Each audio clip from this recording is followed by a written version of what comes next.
Questão social é questão de polícia, dizia um presidente da velha república. Façamos a revolução antes que o povo a faça, dizia outro. E fizeram mesmo. Reformas e revoluções, uma após a outra, de modo que nada mudasse.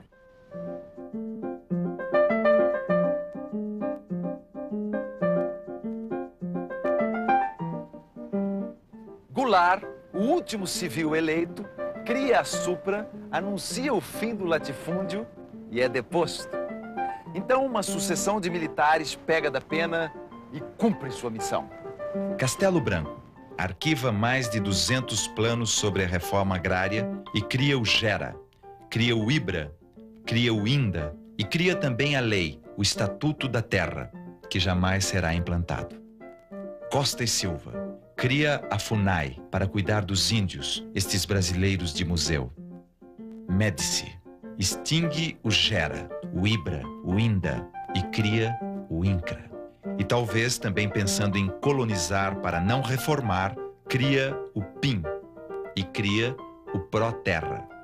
Em seguida, Geisel cria o Polo Amazônia, o Polo Centro, o Polo Nordeste.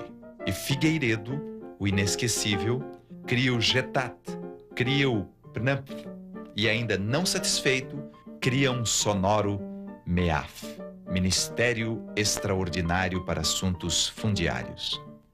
Após os militares, Sarney cria mais um ministério, o MIRAD, que fecha o INCRA, que fechou o IBRA, que fechou a SUPRA, que também não fez nada. E para grandes momentos, grandes metas. 450 mil famílias serão assentadas até o final de 1988. Promete Sarney para um Brasil de acampados. 5 ministros e 2 anos depois, chegamos a 2% desta fabulosa promessa. E logo depois, o mesmo Sarney extingue o INCRA, mas cria o INTER. E não satisfeito, extingue o próprio ministério, o MIRAD. E o Congresso, como quer tomar uma grave decisão, extingue o recém-nascido INTER, mas ressuscita o nosso velho conhecido, o INCRA. Exemplo mais concreto, na minha opinião, desta recusa do governo em encaminhar a reforma agrária é o fato de que até esse momento nenhum só assentamento foi feito pelo governo por sua iniciativa dentro de um plano, um programa, um projeto de reforma agrária do governo. Faz 1 ano e meio que temos acampado, a gente estava na beira das BR, agora temos aqui na frente do Palácio do Governo, e a gente só sai daqui se for para cima das terras, mesmo legalmente ou mesmo ilegalmente. Porque o pessoal que está assentado, estão assentados porque fizeram ocupações de terra, mas por parte do governo não teria ninguém assentado.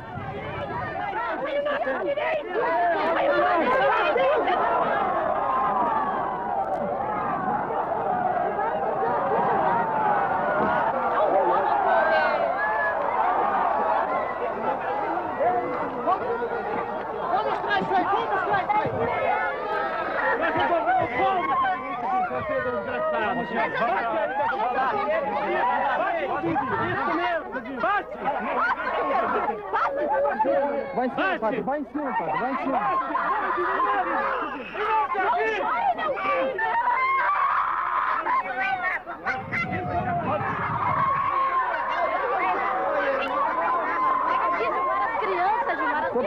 Tô pegando tudo. Aquele disco também. Meu Deus, o filho aqui dá o meu tamanho. Nós temos sentado hoje aqui. Nós não queremos roubar. Nós não temos nada nas mãos. Abraçar a luta do nosso. Eu quero dar comida para vocês ainda quando bater na minha porta. O filho de vocês eu dou comida, cara. Eu não vou expulsar que nós estamos. Rearticula a linha, rapidamente. Rápido. Ajusta os dispositivos.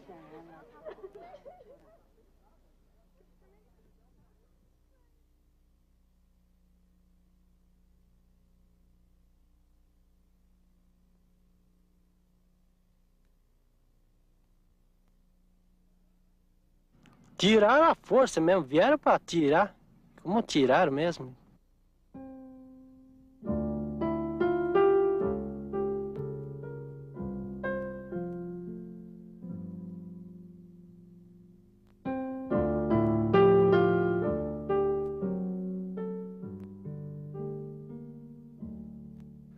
Entraram para dentro, toraram o correntão e abriram o portão e entraram.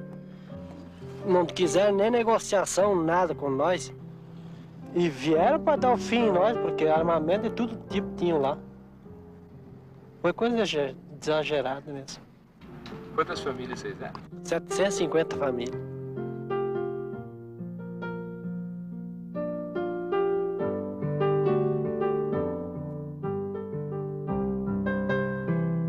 Naquele domingo, no momento que a polícia chegou lá para efetuar o despejo, a gente tinha bandeira hasteada, a bandeira nacional. Daí achamos por bem cantar o hino nacional, demonstração que nós não estávamos a fim de briga, nós queria paz. E queria conversar com eles para tentar se negociar a nossa saída lá. Mas eles respeitaram tudo aquilo, não obedeceram e não obedeceram nada, como se fossem os inimigos deles que estivessem lá. Como eles dizem, hoje eles falam que é invadido a fazenda. Eu acho que não é invadido, que lá está a bandeira brasileira, o povo brasileiro que está lá. Mas eles chegam até, inclusive chegam, arrancam a própria bandeira brasileira e começa a operação deles.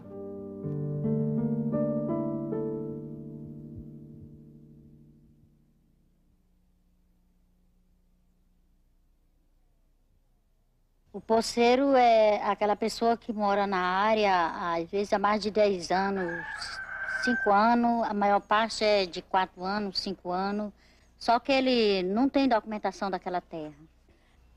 A gente sente esses poceiros em constante movimento, chutados, né? Nesse retirantismo absurdo, de um estado para outro, sem sossego. A gente sente isso como uma espécie de ferida, né? Pelo menos a gente é atucanado de pistoleiro, né? E a polícia, a gente dá parte na delegacia de polícia e não tem punição. Os pistoleiros continuam sempre na área. E o governo mandou a polícia vir desarmar o povo, só que a polícia desarmou só os trabalhadores. Eu mesmo enterrei neste cemitério de São Félix muitos peões sem nome, sem caixão, sem identificação. A justiça não soluciona os conflitos de terreno.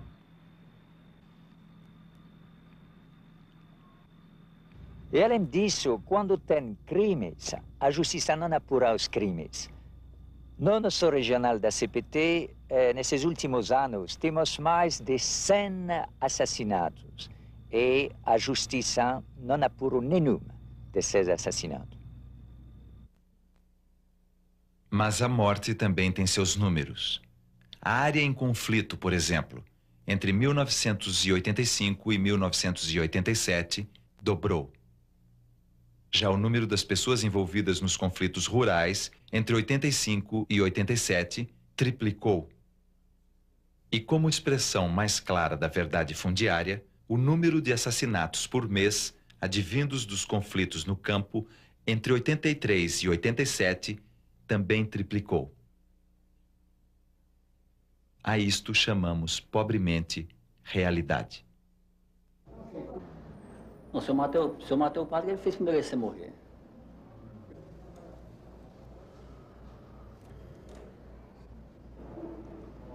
Muita gente não mata. Não fui o primeiro, nem você o último. O nosso Deus é um Deus de justiça e verdade. Todos. O nosso Deus é um Deus de justiça e verdade.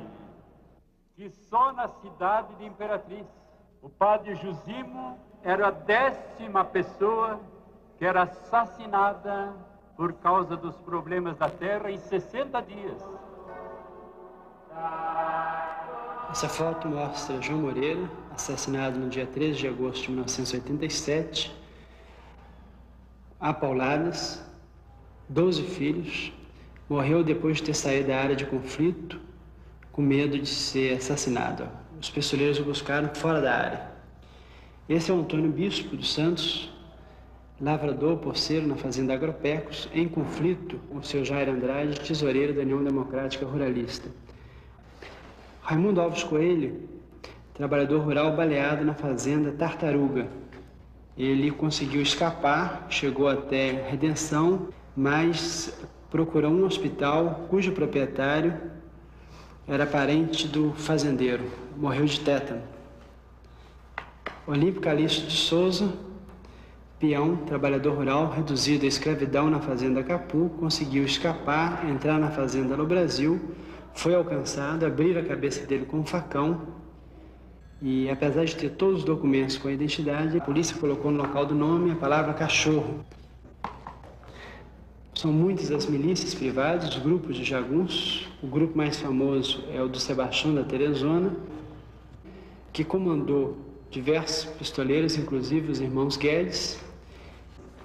E esses pistoleiros, 18 deles, violentaram a Leonilde Resplandes, 13 anos, queimaram ela viva, o corpo aparece aqui na foto carbonizado, mataram depois seu marido e seu cunhado.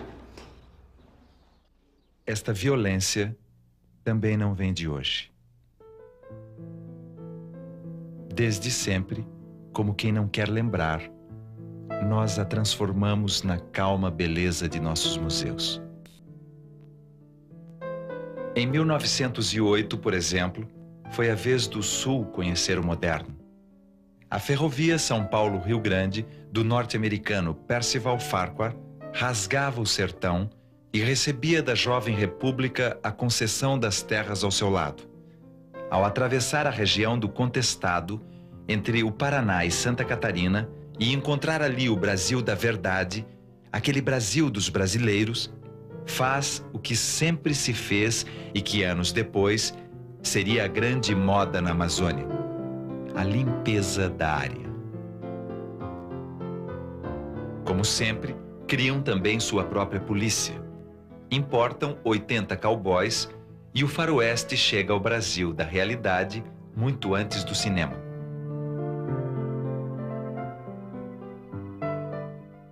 Ao poceiro, resta o de sempre: seguir seu monge e esperar. Esperar pelo inevitável encontro com o exército que desta vez vem com 60% de seu efetivo nacional. Pela primeira vez, aviões vão combater a realidade de um mapa que os gabinetes insistem em desconhecer. E vão limpando. Ao contrário do massacre de Canudos, aqui haverá sobreviventes. Contarão histórias que 10 mil mortos já não podem mais contar. Histórias simples, em que um cavalo de aço corta o sertão e em que gafanhotos de aço voam para matar. Histórias em que a terra, numa espécie de encantamento futuro, se mistura com leite, farinha e mel. Histórias que se adivinham nessas cruzes de beira de estrada que tem sido a longa história do povo brasileiro.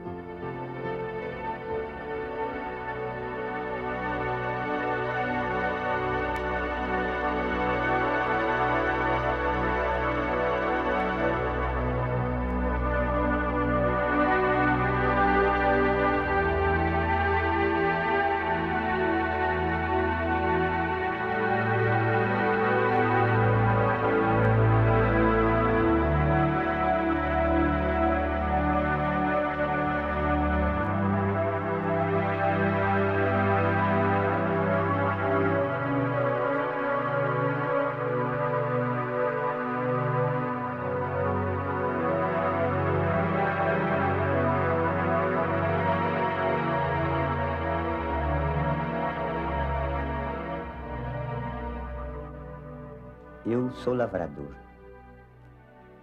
puxador de enxada.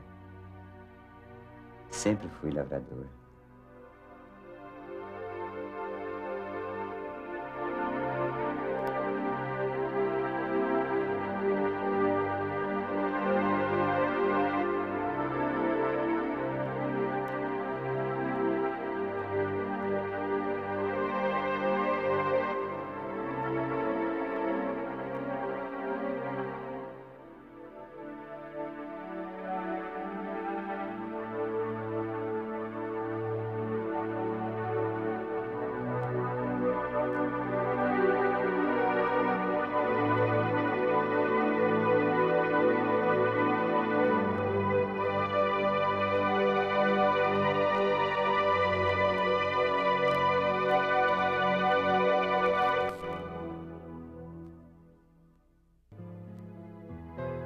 esperar pelo inevitável encontro com o exército que desta vez vem com 60% de seu efetivo nacional. Pela primeira vez, aviões vão combater a realidade de um mapa que os gabinetes insistem em desconhecer. E vão limpando. Ao contrário do massacre de Canudos, aqui haverá sobreviventes. Contarão histórias que 10.000 mortos já não podem mais contar. Histórias simples, em que um cavalo de aço corta o sertão e em que gafanhotos de aço voam para matar. Histórias em que a terra, numa espécie de encantamento futuro, se mistura com leite, farinha e mel. Histórias que se adivinham nessas cruzes de beira de estrada que tem sido a longa história do povo brasileiro.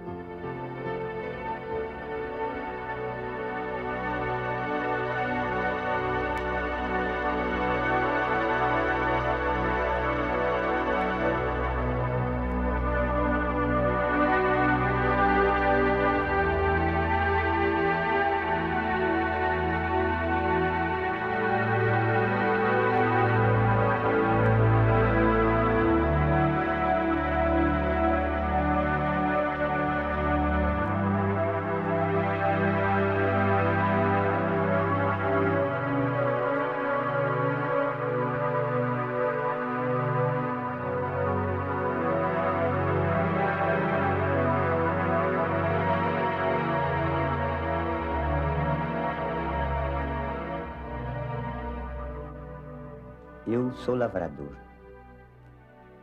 puxador de enxada. Sempre fui lavrador.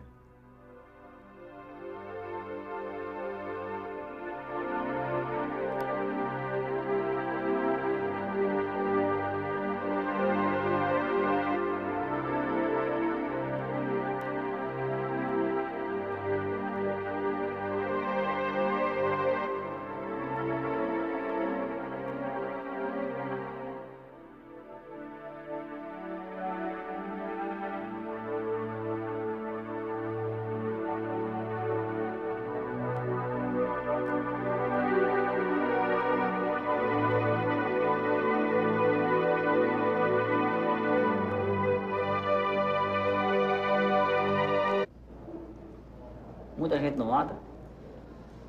Não fui o primeiro, nem vou ser o último. O nosso Deus é um Deus de justiça e verdade. Todos. O nosso Deus é um Deus de justiça e verdade. Que só na cidade de Imperatriz, o padre Jusimo era a 10ª pessoa que era assassinada por causa dos problemas da terra em 60 dias. Essa foto mostra João Moreira, assassinado no dia 13 de agosto de 1987, a pauladas, 12 filhos, morreu depois de ter saído da área de conflito, com medo de ser assassinado. Os pistoleiros o buscaram fora da área. Esse é o Antônio Bispo dos Santos, lavrador porceiro na fazenda Agropecos, em conflito com o seu Jair Andrade, tesoureiro da União Democrática Ruralista. Raimundo Alves Coelho, trabalhador rural baleado na fazenda Tartaruga. Ele conseguiu escapar, chegou até Redenção, mas procurou um hospital cujo proprietário era parente do fazendeiro, morreu de tétano. Olímpio Calixto de Souza, peão, trabalhador rural, reduzido à escravidão na fazenda Capu, conseguiu escapar, entrar na fazenda no Brasil, foi alcançado, abriram a cabeça dele com um facão e, apesar de ter todos os documentos com a identidade, a polícia colocou no local do nome a palavra cachorro. São muitas as milícias privadas, os grupos de jagunços. O grupo mais famoso é o do Sebastião da Teresona, que comandou diversos pistoleiros, inclusive os irmãos Guedes.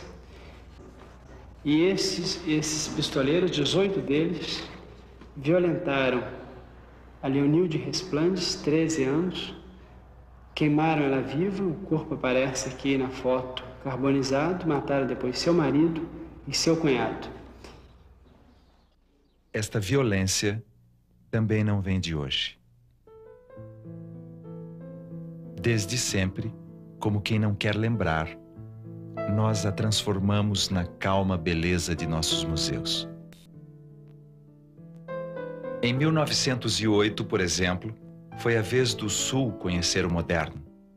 A ferrovia São Paulo-Rio Grande, do norte-americano Percival Farquhar, rasgava o sertão e recebia da jovem república a concessão das terras ao seu lado.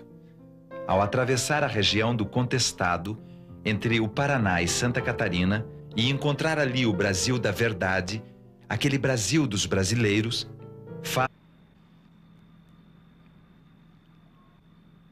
E além disso, quando tem crimes, a justiça não apura os crimes. No nosso regional da CPT, nesses últimos anos, temos mais de 100 assassinatos e a justiça não apura nenhum desses assassinatos. Mas a morte também tem seus números. A área em conflito, por exemplo, entre 1985 e 1987, dobrou.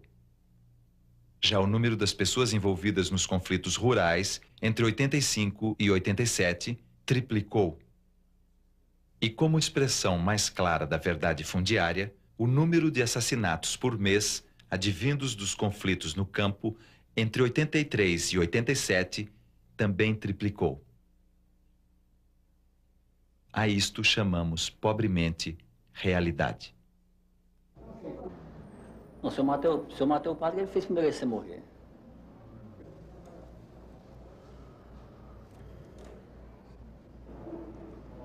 Muita gente não mata. Não fui o primeiro, nem você o último. O nosso Deus é um Deus de justiça e verdade. Todos. O nosso Deus é um Deus de justiça e verdade. Que só na cidade de Imperatriz, o padre Jusimo era a 10ª pessoa que era assassinada por causa dos problemas da terra em 60 dias. Essa foto mostra João Moreira, assassinado no dia 13 de agosto de 1987, a pauladas, 12 filhos, morreu depois de ter saído da área de conflito, com medo de ser assassinado. Os pistoleiros o buscaram fora da área. Esse é o Antônio Bispo dos Santos, lavrador poceiro na fazenda Agropecos, em conflito com o seu Jair Andrade, tesoureiro da União Democrática Ruralista. Raimundo Alves Coelho, trabalhador rural baleado na fazenda Tartaruga. Ele conseguiu escapar, chegou até Redenção, mas procurou um hospital cujo proprietário era parente do fazendeiro, morreu de tétano. Olímpio Calixto de Souza, peão, trabalhador rural, reduzido à escravidão na fazenda Capu, conseguiu escapar, entrar na fazenda no Brasil, foi alcançado, abriram a cabeça dele com um facão e, apesar de ter todos os documentos com a identidade, a polícia colocou no local do nome a palavra cachorro. São muitas as milícias privadas, os grupos de jagunços, o grupo mais famoso. Ao poceiro, resta o de sempre: seguir seu monge e esperar. Esperar pelo inevitável encontro com o exército que desta vez vem com 60% de seu efetivo nacional.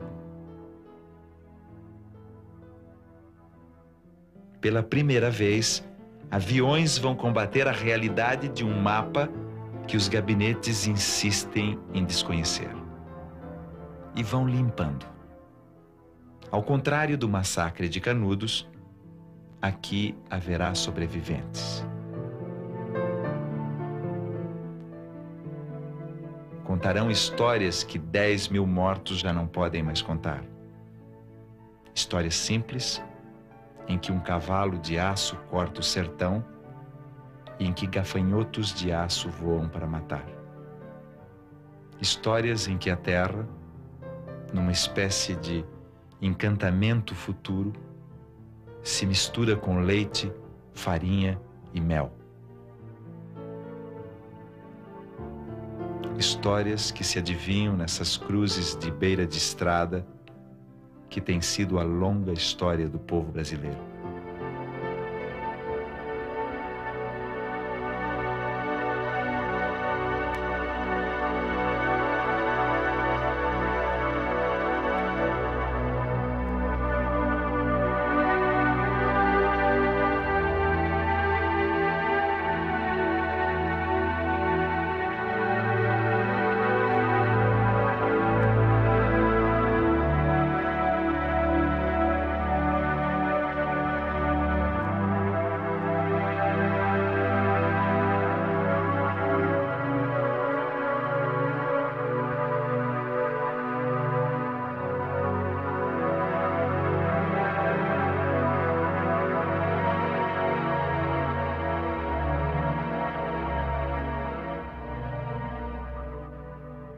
Eu sou lavrador, puxador de enxada. Sempre fui lavrador.